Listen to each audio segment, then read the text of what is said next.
Hey guys, Breg here and welcome to my jewel crafting guide for the end of Battle for Azeroth. In this video we'll be talking about some of the ways that you can make gold with jewel crafting towards the end of the expansion, and I'll be suggesting whether or not it is worthwhile to get this profession if you are undecided. In terms of the basics, jewel crafting has a few key areas. Firstly, of course, its main thing is making gems that you can put into gem slots for the gear that actually has gem slots. And that is kind of the classic thing with jewel crafting. Then of course there is mass prospecting, so you can turn ore into gems or uncut gems, and then you can then cut the gems into the cut gems that you can sell. So mass prospecting is the other thing. And then there's the gear, and jewel crafting has two main parts of gear. One is staffs, staves, however you want to say it, and the other one is rings. So jewel crafting can make the rings and the staves. And those are kind of the three main aspects of jewel crafting for Battle for Azeroth. And then of course the other aspect is the old world jewel crafting, which actually can be profitable. You guys know I like my old world stuff because on my server some of the professions are really not that profitable, and it's often worthwhile getting the old world stuff, and we will talk about that in a little bit. Now, if you are a beginner to professions, jewel crafting is a pretty simple profession to get you started. It doesn't have many ranks, so you don't have to worry about getting lots of the rank 2s and rank 3s and doing lots of PvP to get those, so you don't have to worry about that, which is good.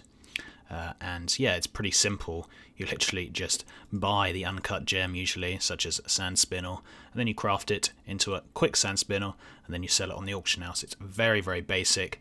And I have kind of criticized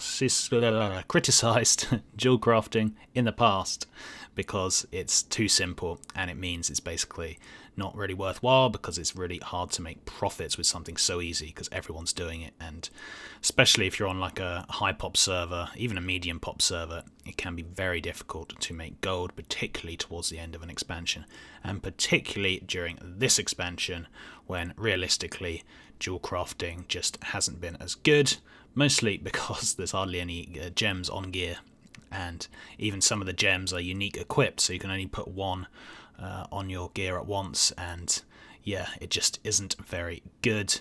I really haven't enjoyed jewel crafting for the BFA at least, but I have made some gold doing jewel crafting in some other means, and we will talk about that in a bit.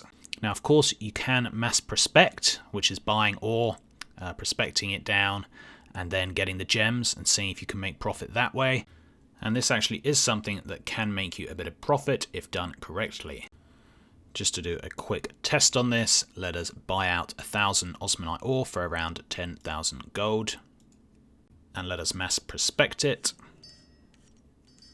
So if you look at the results from about 10,000 gold spend, we got all of these gems, which in total equals 8k plus 1k, 9k plus 1.5, plus 2 plus 5 plus 400, which equals about 19k. So we almost doubled our gold from there. That was a bit better than I usually do, in fact. But yeah, it does show that mass prospecting can be profitable, and it kind of depends on your server. You're going to have to test things out and see, and if it works, then obviously you can do it more often.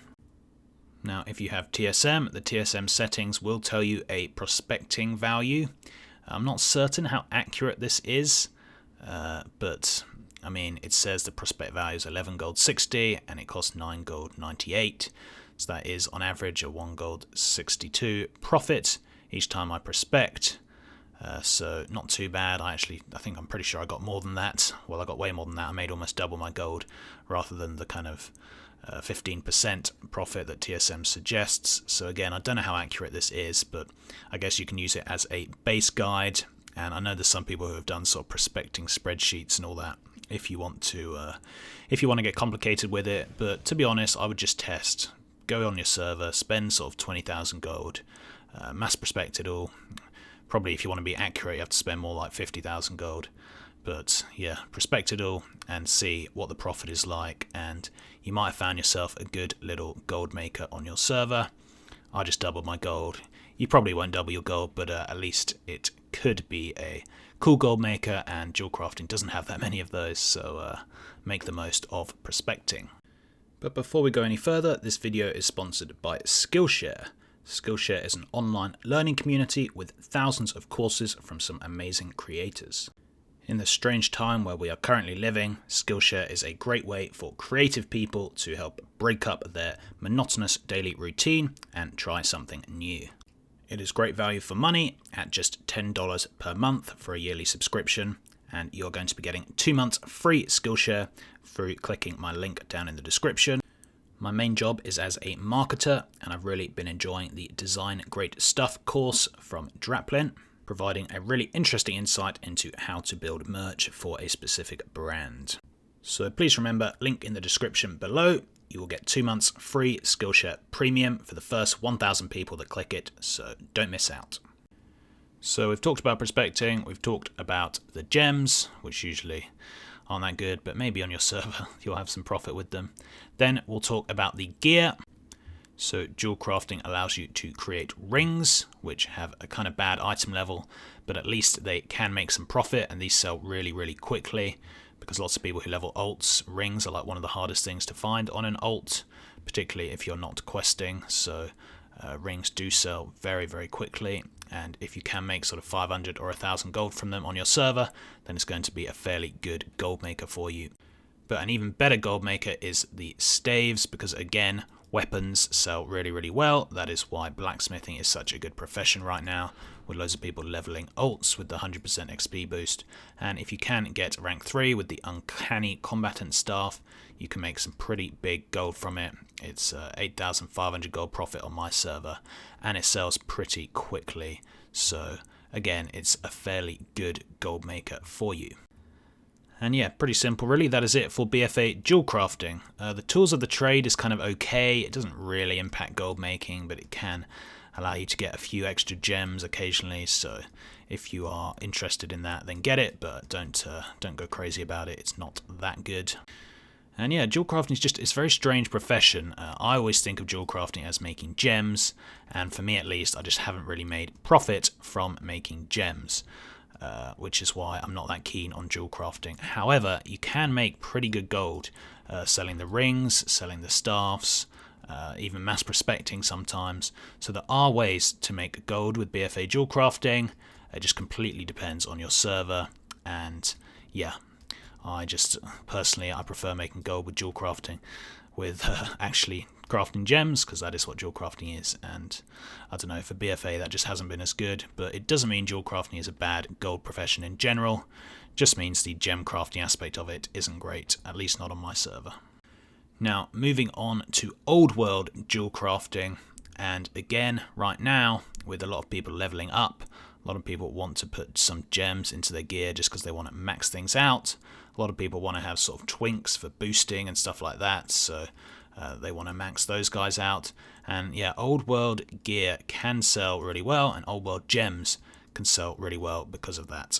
Similarly, some of the old world rings can sell pretty good, because again, like I say, leveling is pretty hard to get rings when you're leveling, particularly good ones, and some of the jewel crafting rings are actually quite good, and people do actually buy them.